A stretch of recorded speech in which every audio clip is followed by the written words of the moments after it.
দর্শক, আজ ১লা আগস্ট ঢাকা মহানগর দক্ষিণ সিটি কর্পোরেশনের ৫৫ নম্বর ওয়ার্ডে চলছে বিশেষ পরিচ্ছন্নতা অভিযান।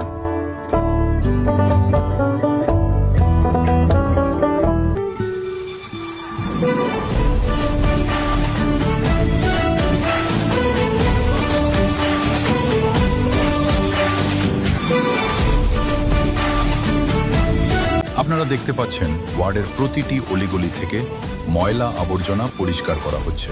আর এই কাজের নেতৃত্ব দিচ্ছেন আপনাদের প্রিয় মানুষ, কামরাঙ্গীরচর থানা ৫৫ নম্বর ওয়ার্ড বিএনপির আহ্বায়ক ও জনতার কাউন্সিলর মোহাম্মদ শহীদুল হক।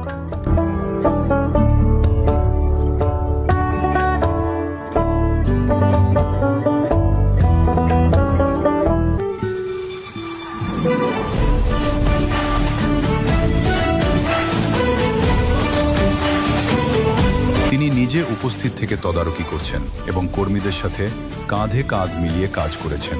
আসুন আমরাও আমাদের শহর এবং পরিবেশ পরিষ্কার পরিচ্ছন্ন রাখি, যেখানে সেখানে ময়লা আবর্জনা না ফেলি। সবাই মিলে পরিষ্কার পরিচ্ছন্ন শহর গড়ি।